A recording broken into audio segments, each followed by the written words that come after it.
Il est 9h16, on va se focaliser sur quelques paires de devises et quelques informations marquantes les concernant. Et pour nous accompagner, Philippe Lermy est à nos côtés. Bonjour.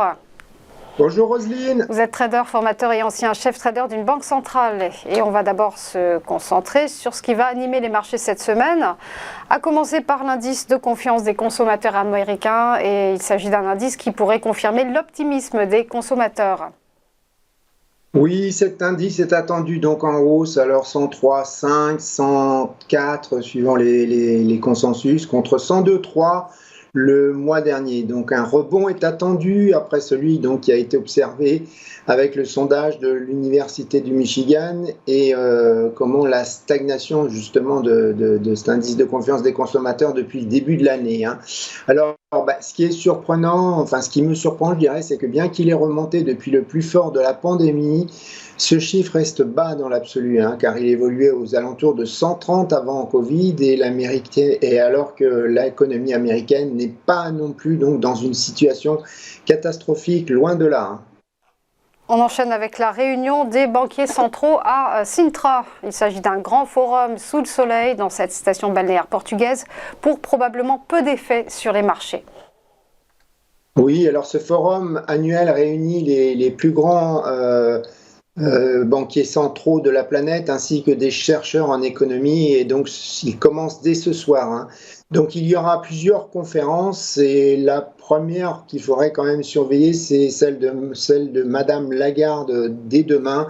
Mais bon, l'événement considéré donc comme le plus important de la semaine sera sans aucun doute le panel de politique monétaire qui aura lieu mercredi à 15h30. Pourquoi? Parce que les conférenciers seront Monsieur Andrew Bailey, donc le gouverneur de la Banque d'Angleterre, Madame Christine Lagarde, la présidente de la Banque centrale européenne, Monsieur Jerome Powell, le président de la Réserve fédérale américaine, et Monsieur Kazuo Ueda, donc le gouverneur de la Banque du Japon. Alors des quatre, on pourrait penser que c'est probablement Monsieur Bailey qui retiendra le plus de l'attention des traders avec la hausse plus forte qu'attendue donc du taux directeur de la Banque d'Angleterre la semaine dernière, mais cette attente des marchés pourrait être déçue. À l'inverse, il est possible que l'on n'apprenne rien de nouveau de M. Powell, surtout qu'il ne faut pas oublier qu'il a été aussi récemment auditionné par le Congrès, la semaine dernière. Donc voilà, un grand moment pour probablement peu d'effets sur les marchés. On enchaîne avec l'inflation en zone euro et l'euro ne devrait pas bouger sur ce chiffre. Oui, alors cette inflation est attendue à nouveau en baisse à 5,7 contre 6,1% le mois précédent, grâce au prix de l'énergie et de l'alimentation qui donc sont en train de refluer. Mais au contraire, on a l'inflation justement hors alimentation et énergie qui devrait remonter après 2 mois de baisse consécutifs.